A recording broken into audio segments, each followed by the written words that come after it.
بسم اللہ الرحمن الرحیم الحمد للہ رب العالمین والصلاة والسلام علی سید المرسلین وعلى آلہ وصحبہ وذریاتہ وأہل بیتہ اجمعین اما بعد فقد قال اللہ تبارک وتعالی فی القرآن المجید فاعوذ باللہ من الشیطان الرجیم بسم اللہ الرحمن الرحیم ومن اعرض عن ذکری فإن له معیشة ضنکا ونحشره يوم القيامة أعمى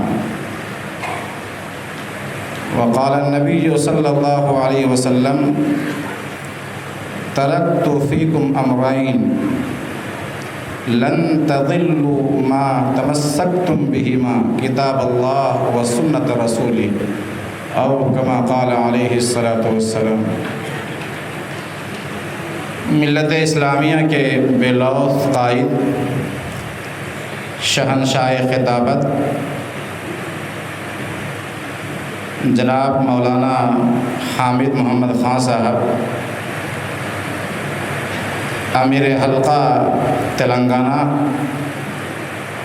جناب ایم این بیگ زاہد صاحب، سیکریٹری اسلامی معاشرہ حلقہ تلنگانہ، جناب ایم اے ہادی پٹیل صاحب، ناظم ضلع وقار آباد، جناب فیاض الدین صاحب، امیر مقامی وقار آباد، اور جماعت سے اس تحریک سے جڑے ہوئے جتنے بھی لوگ ہیں، معززین شہر، حضرات علماء کرام، میرے بزرگوں اور دوستوں، میں سب سے پہلے اپنی جانب سے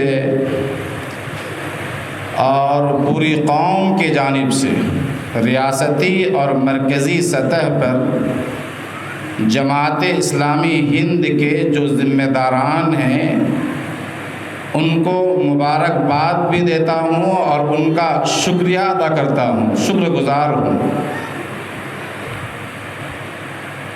کہ انہوں نے رجوع الی القرآن کی یہ مہم شروع کی ہے اور ملکی سطح پر جگہ جگہ میں یہ مہم میں لگے ہوئے ہیں، کر رہے ہیں، لوگوں میں بیداری پیدا کر رہے ہیں۔ یہ تمام لوگ مبارکباد کے قابل ہیں، اور جو لوگ بھی اس مہم میں شریک ہیں، جو لوگ جڑے ہوئے ہیں، جن لوگوں نے بھی جیسا بھی حصہ لیا، میں سمجھتا ہوں کہ یہ تمام لوگ پوری قوم کی جانب سے شکریہ کے مستحق ہیں۔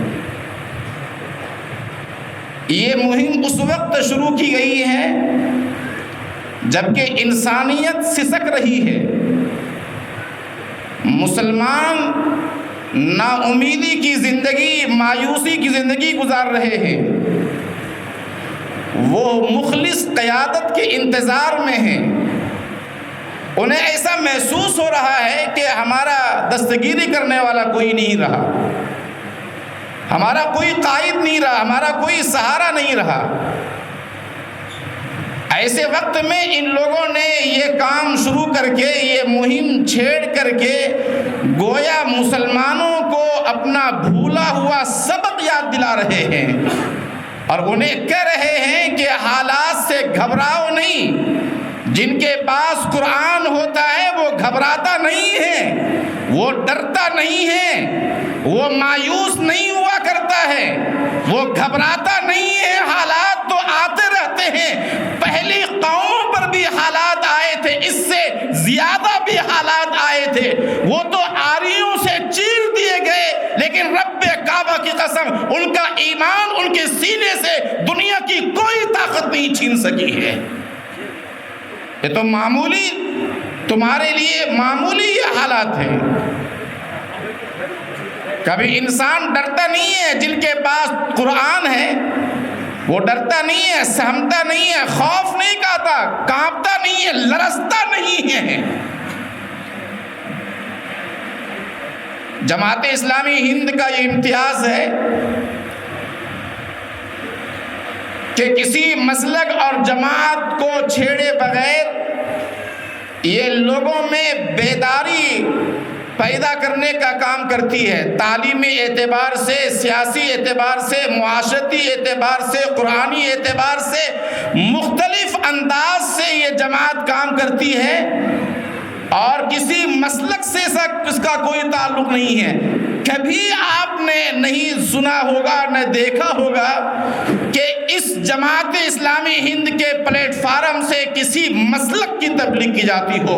اور خدا کی قسم یہی جماعت اسلامی سے میری دلچسپی کی بنیادی وجہ ہے.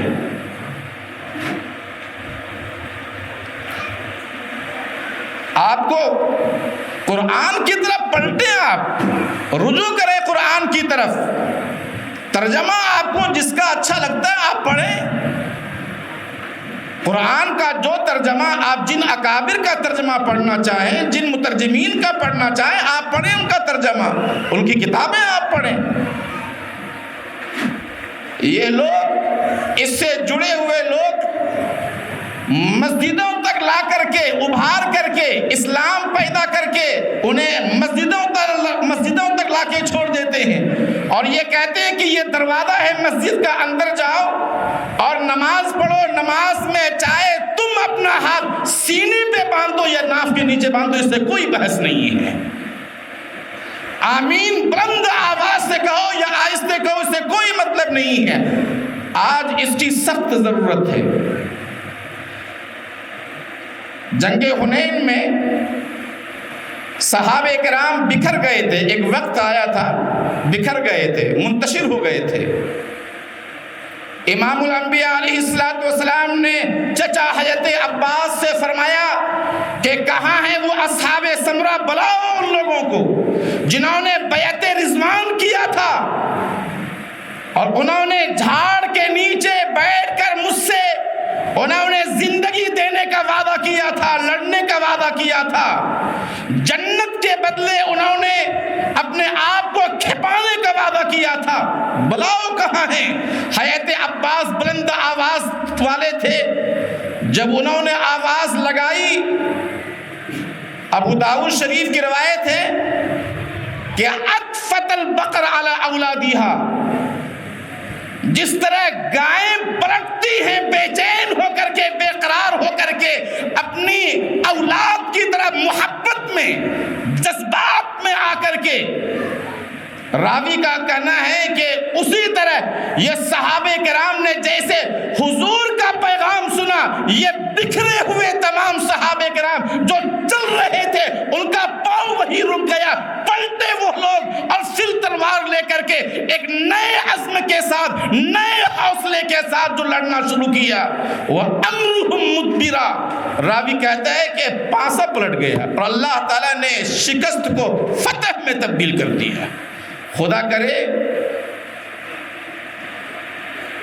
کہ یہ رجوع الی القرآن کی مہم جو بھولا ہوا سبق ہمیں یاد دلایا جا رہا ہے، کاش کہ وہی پلٹنا ثابت ہو اور مسلمانوں کے لیے ٹرننگ پوائنٹ ثابت ہو. خدا کرے کہ ہمارے دلوں میں، ہمارے سینوں میں، ہمارے سوچ میں تبدیلی پیدا ہو اور ایک جذبہ پیدا ہو. تمام امت مسلمہ کی ذمہ داری ہے. میں اپنے علماء برادری سے بھی میں کہنا چاہتا ہوں، کسی مسلک کے بغیر، جماعت کے بغیر، یہ ہر فرد کی ذمہ داری ہے کہ اس مہم کو آگے لے بڑھائیں، اس کو آگے لے کر کے چلیں. اللہ تبارک و تعالی آپ کی اور جو لوگ بھی جس اعتبار سے کام کر رہے ہیں، اللہ ان تمام حضرات کی خدمات جلیلہ کو اللہ قبول فرمائے. تقریباً تمام سیرت نگاروں کا اتفاق ہے اس بات پر کہ حضرت عمر رضی اللہ تعالی عنہ اسلام لانے سے پہلے غیظ و غضب میں تلوار لے کے نکلے، کہاں جا رہے تھے؟ معاذ اللہ جناب محمد الرسول اللہ صلی اللہ علیہ وسلم کا سر قلم کرنے کے لیے۔ لوگوں کے کہنے پر وہ اپنی بہن کے گھر پہنچے اور وہاں ان کی بہن کے کہنے پر انہوں نے چند اوراق جس میں سورہ طٰہٰ کی چند آیتیں لکھی ہوئی تھیں، انہوں نے وہ آیتیں پڑھی، ان کے دل میں ہلچل مچ گئی، اندرونی اعتبار سے چینجنگ پیدا ہو گئی، ان کا سوچ بدل گیا، ان کا غصہ ختم ہو گیا، نارمل ہو گئے فوراً، اور دل میں اللہ کا ایسا ڈر پیدا ہوا کہ فوراً اسلام کے در پر جھک گئے اور کہنے لگے کہ چلو محمد کے پاس ہم کلمہ پڑھنے کے لیے تیار ہیں۔ امام الانبیاء علیہ السلام کے پاس حاضر ہوئے دار ارقم میں، اور آپ نے بڑھ کر کے ان کا استقبال کیا اور کلمہ پڑھا۔ یہاں سے ان کے اسلام کا آغاز ہوتا ہے۔ اللہ تعالیٰ نے ان کو ایسا مقام دیا کہ چراغاہ سے دربار خلافت کا سفر انہوں نے طے کیا، اور حضور علیہ السلام نے ان کی منقبت میں فرمایا ما طلعت الشمس علی رجل خیر من عمر، یعنی اس امت میں حضرت ابو بکر کے بعد باجماع امت دیگر احادیث کی بنیاد پر حضرت ابو بکر رضی اللہ تعالی عنہ کے بعد اس امت میں سورج عمر سے بہترین فرد پر آج تک طلوع نہ ہوا ہے، نہ قیامت تک طلوع ہوگا۔ آپ نے فرمایا لو کان بعدی نبی لکان عمر ابن خطاب، اگر میرے بعد نبوت کا دروازہ کھلا ہوتا تو عمر ابن خطاب نبی بنتے۔ سوال یہ پیدا ہوتا ہے کہ ابھی تو وہاں سے آئے تھے غیظ و غضب میں، ایک دم سے نارمل ہو گئے، ایک دم سے چینجنگ ہو گئی، آ گئی، تبدیلی پیدا ہو گئی، اندر کا سوچ بدلا، ایسا محسوس ہو رہا تھا کہ جو آنے والا عمر ہے، اب یہ سورہ طٰہٰ کی چند آیتیں پڑھنے کے بعد وہ عمر نہیں رہا۔ آخر ایسی تبدیلی کیوں پیدا ہوئی؟ ہم اور آپ کہتے ہیں کہ قرآن کے پڑھنے سے، یعنی سورہ طٰہٰ کی چند آیتیں پڑھنے سے نہیں، سورہ طٰہٰ کی چند آیتوں کے پڑھنے سے نہیں، تو ہم بھی رات اور دن سورہ طٰہٰ پڑھتے رہتے ہیں، تراویح میں پورا قرآن ہم پڑھتے ہیں، پڑھاتے ہیں، سنتے اور سناتے ہیں، کہاں تبدیلی پیدا ہوتی ہے؟ شب و روز ہم قرآن پڑھتے ہیں، کہاں تبدیلی پیدا ہوتی ہے؟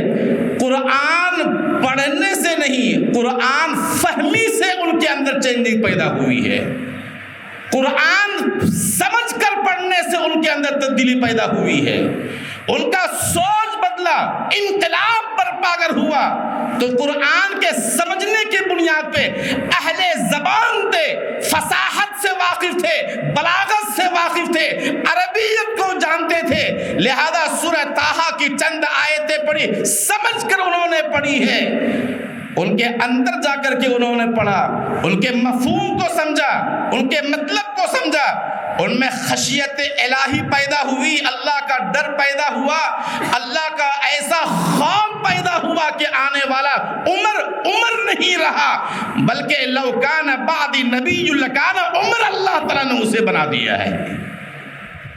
ما طلعت الشمس علی رجل خیر من عمر، اللہ نے بنا دیا ہے انہیں۔ کاش کہ ہم بھی قرآن پڑھتے اور ہمارے قرآن پڑھنے کا نہج بھی بدل جاتا، انداز بدل جاتا، تبدیلی آج بھی ہمارے معاشرے میں ہوگی، سماج میں پیدا ہوگا۔ 1000 دروں کے سامنے یہ کٹورا لے کر بھیک مانگنے کی ضرورت نہیں پڑے گی۔ کبھی ہم دیکھتے ہیں کہ کوئی اہل سیاست مسلمانوں کے بارے میں اپنا ووٹ لینے کے لیے صحیح ہمدرد بن جاتا ہے تو ہم کہتے ہیں واہ کتنا بڑا سیاسی لیڈر ہے، یہ کتنا بڑا مسلمانوں کا ہمدرد ہے۔ کبھی یہ اٹھ جاتا ہے تو ہم ان کے گیت گانے لگتے ہیں۔ کبھی دوسرے پہلو سے کوئی آدمی ہمارے پاس، کوئی سیاسی لیڈر آ کر کے 2 جملے بول جاتے ہیں، ہمارا قبلہ بدل جاتا ہے اور ہمارا سوچ بدل جاتا ہے۔ رب کریم جو زمین اور آسمان کے ذرے ذرے کا مالک ہے، ہمارے ایمان میں کمزوری پیدا ہو جاتی ہے اور ہم نے مکہ اور مدینہ کو بیت اللہ کے علاوہ، ہم نے بیت اللہ کے بجائے ہم وائٹ ہاؤس کو اپنا قبلہ تصور کرنے لگتے ہیں۔ یہی وجہ ہے کہ پیٹرول ہمارے یہاں نکلتا ہے اور قیمت لگانے والے دوسرے ممالک ہیں۔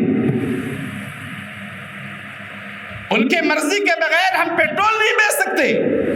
اسلامی ممالک کے پاس جو معدنیات ہیں، جو ان کے پاس دولت اور جائیداد ہے، وہ آج دیگر وہ یہودی طاقتیں، وہ عیسائی طاقتیں، وہ باطل طاقتیں، وہ طاغوتی طاقتیں، وہ ان کے سارے معدنیات اور سارے وسائل ان کے قبضے میں ہیں۔ کیوں؟ اس لیے کہ ہمارا خدا سے ربط ٹوٹ چکا ہے۔ قرآن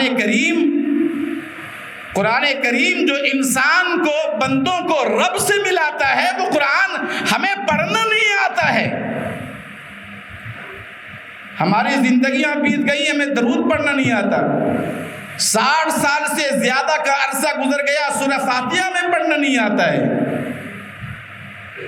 کسی نے کیا خوب کہا ہے، باہما ذوق آگہی ہائے رے پستی بشر، باہما ذوق آگہی ہائے رے پستی بشر، سارے جہاں کا جائزہ اپنی جہاں سے بے خبر۔ جنازے کی نماز میں کہنا پڑتا ہے، امام صاحب سے کہتے ہیں امام صاحب ذرا بتا دیجئے جنازے کی نیت کیا ہے، تھوڑا بتا دیجئے۔ کیوں؟ ایک انسان کی زندگیاں بیت جاتی ہیں، اپنے باپ کا جنازہ پڑھنے کی صلاحیت پیدا نہیں ہوتی ہے، اپنے بیٹے کا نکاح، اپنے بیٹی کا صحیح طرح نکاح پڑھانے کی صلاحیت اس کے اندر پیدا نہیں ہوتی ہے۔ یہ تو ہمارا اسلام سے تعلق ہے۔ سال گزر جاتا ہے، بڑی معذرت کے ساتھ میں آپ سے عرض کر رہا ہوں، وہی تراویح کی نماز میں وہ بھی چند لوگ جو قرآن کریم کو سنتے ہیں ذوق اور شوق سے، کتنے لوگ ہوا کرتے ہیں امام کے پیچھے؟ پورے شہر میں 10% 20% لے لیں، بہت ہی اپنے سینے کو ذرا اپنے آپ کو حوصلہ دیتے ہوئے، بہت اگر ہم آپ سے پر امید بھی ہو تو کتنا پڑھائیں گے اسے۔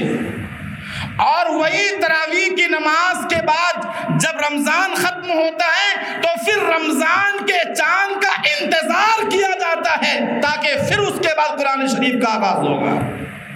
ہمارے موبائل پہ گردیں نہیں جم پاتی ہیں اور قرآن کریم کے نسخوں پر ایسی موٹی موٹی گردیں ہیں اور فتاوے پوچھتے ہیں لوگ، فتویٰ پوچھتے ہیں کہ ہمارے یہاں قرآن بوسیدہ ہو گیا ہے، رکھے رکھے قرآن بوسیدہ ہو گیا۔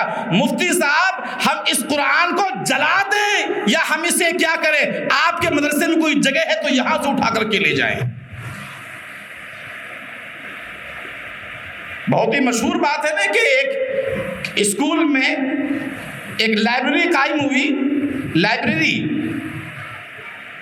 تو وہاں کے ٹیچر نے کہا تمام طلبہ سے، اسٹوڈنٹ سے کہ آپ کے گھروں میں جو کتابیں زائد ہیں، جو نہیں پڑھتے ہیں، ضرورت سے زائد ہیں، جو بیکار ہیں، وہ اپنے اپنے گھروں سے کتابیں لے کر کے آئیں تاکہ لائبریری نئی بنی ہے اس کا آغاز ہو سکے، افتتاح ہو سکے۔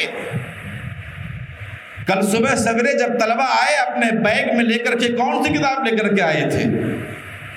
قرآن کریم کے نسخے سب لے کر کے آئے تھے۔ مسلمانوں کی بات کر رہا ہوں، وہ لوگ جو اپنے آپ کو بڑے متقی کہتے ہیں، وہ لوگ جن کو معاشرے اور سماج میں بڑی عزت کی نگاہوں سے دیکھا جاتا ہے، ان کی میں بات کر رہا ہوں، دیانتدار سمجھے جاتے ہیں، بڑے اخلاق مند سمجھے جاتے ہیں، ان کے نجی معاملات کو اگر آپ جا کر کے دیکھیں، انسانیت کو شرم کرنے والی ایسے واقعات آپ کے سامنے پیش آئیں گے۔ اگر ہمارے نجی معاملات کو، نجی زندگیوں کو اگر ریلیز کر دیا جائے، یہاں دکھا دیا جائے، ہم میں سے بہت کم ایسے لوگ ہیں جن کی زندگیاں جو گزری ہوئی ہیں وہ ان کی نگاہیں اس کی وجہ سے نہ جھک جائیں، شرمسار نہ ہوں، ایسے بہت کم لوگ۔ کتنی شرم کی بات ہے، قرآن کریم وہ لے کر کے آئے، سارے بچے قرآن کریم لے کر کے آئے اور کیا کہتے ہیں کہ یہ وہ کتاب ہے کہ ہمارے یہاں زائد رکھی ہوئی تھی، اس لیے ہم اسے لے کر کے آئے۔ ساری امت کے لیے اس میں بڑا درس ہے۔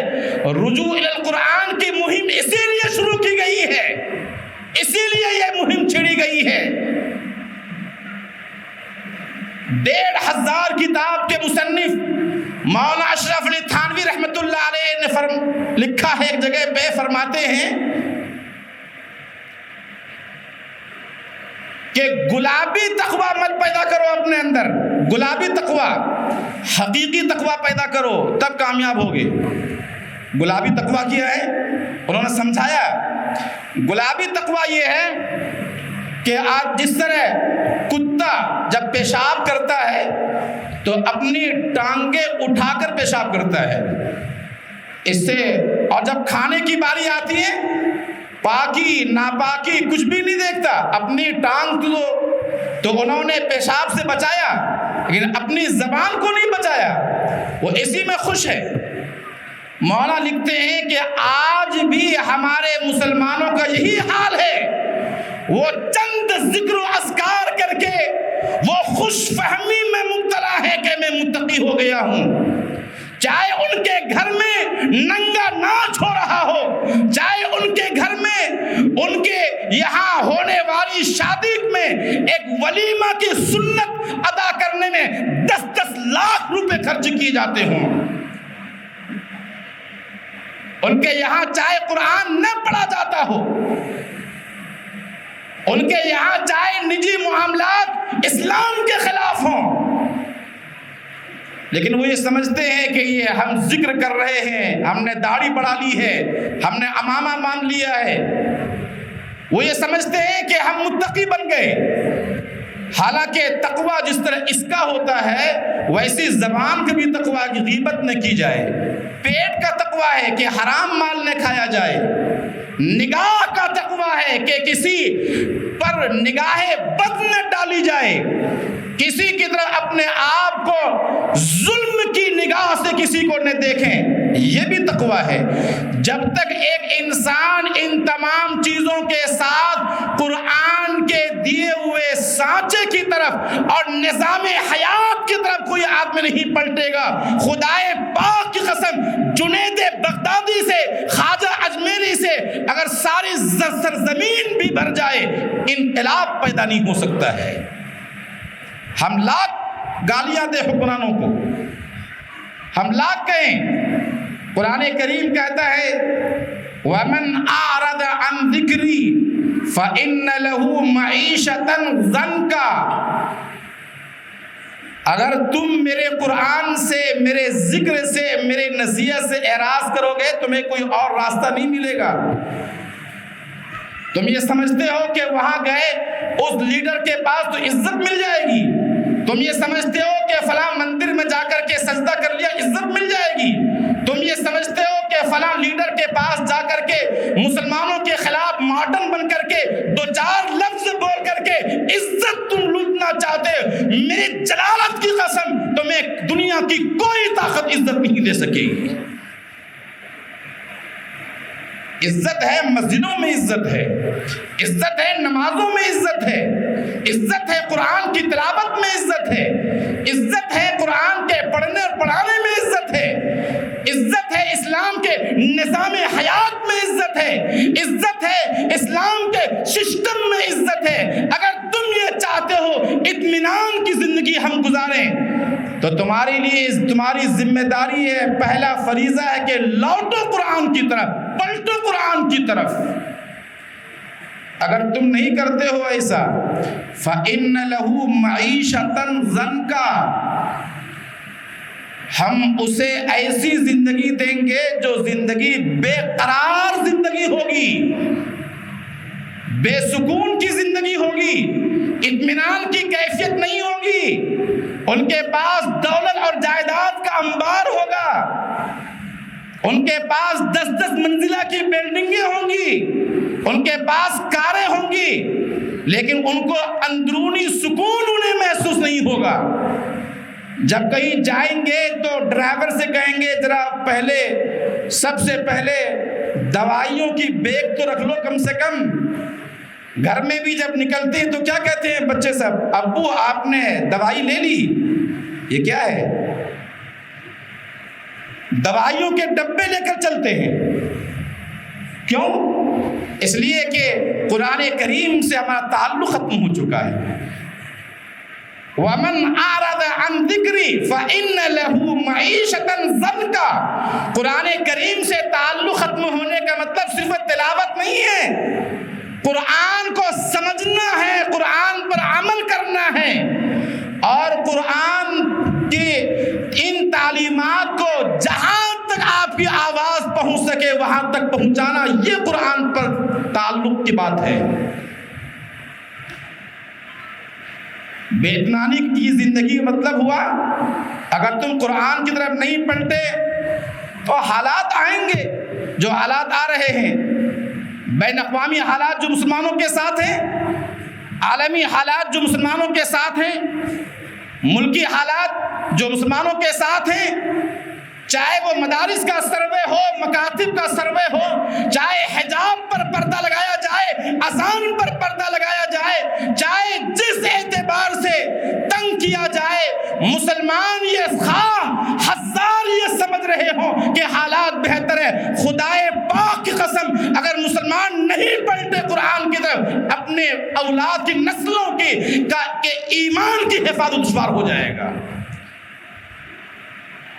اگر آج بھی نہ پلٹے قرآن کی طرف، اور ہم نے اگر گھر گھر میں جگہ جگہ میں قرآن کے درس کا ہم نے آغاز نہیں کیا، اگر ہم نے قرآن فہمی کا یہ کورس نہیں چلایا، چھوٹے سطح پر بھی بڑی سطح پر بھی جہاں تک ہو سکے جیسا بھی ہو سکے، اور ہم نے آئندہ آنے والی نسلوں کو اگر ہم نے قرآن سے نہیں جوڑا، مسجدوں سے انہیں نہیں جوڑا، علماء سے نہیں جوڑا، مدارس سے نہیں جوڑا، یاد رکھیے اسی ملک میں وہ مسجدیں جہاں آج نماز پڑھی جاتی ہیں، وہ لال قلعہ، وہ جامع مسجد اور یہ تمام کے تمام جو آج آثار قدیمہ کی شکل میں ہیں، جس طرح اندلس اور اسپین میں 850 سال حکومت کے بعد وہاں عیسائی حکومت قائم ہوئی، آج کی وہاں جامع مسجد القرطبہ میں وہاں گھوڑے بھونتے جاتے ہیں، کہیں ایسے حالات پیدا نہ ہوں۔ اگر ہم نے اپنے آپ کو قرآن سے مربوط نہیں کیا،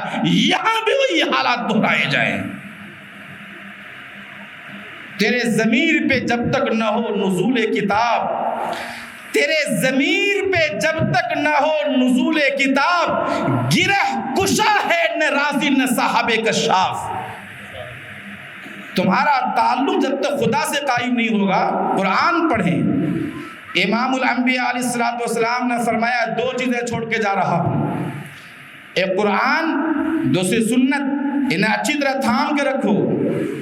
اگر تم یہ چاہتے ہو کہ تمہاری چمکتی ہوئی تقدیر کو کوئی بدل نہ سکے، اگر تم یہ چاہتے ہو کہ عزت کی زندگی ہم گزاریں، اگر تم یہ چاہتے ہو کہ سرخرو ہو کر کے ہم ملک میں رہیں، اگر تم یہ چاہتے ہو کہ لوگ تمہارے قرآن میں بیان کیے گئے تعلیمات کو نہ چھیڑیں اور انہیں تم سے نہ چھینیں، تو تم اپنے آپ کو اللہ سے، قرآن سے، سنت رسول سے اپنے آپ کو وابستہ رکھو۔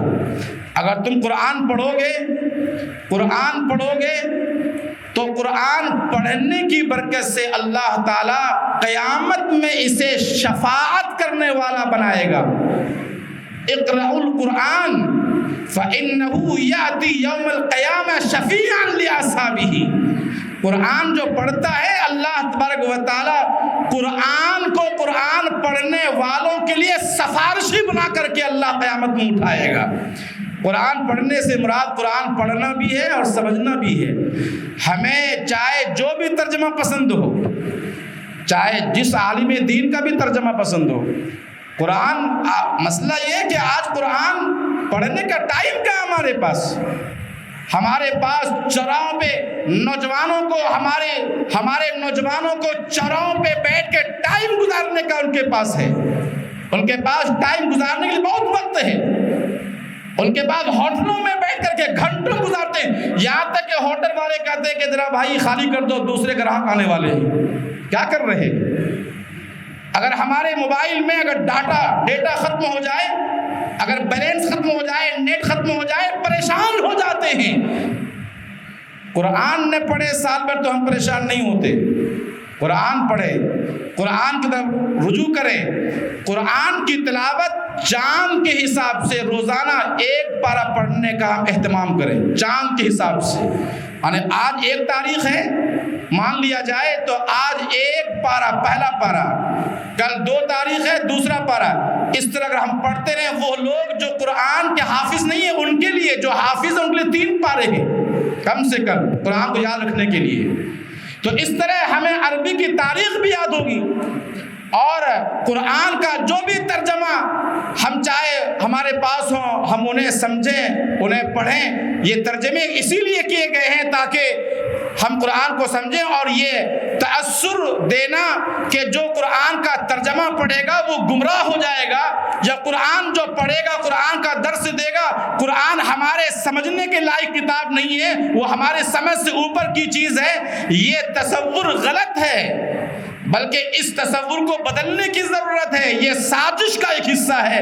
اللہ تبارک و تعالی ہمیں عمل کی توفیق عطا فرمائے. وما علینا الا البلاغ.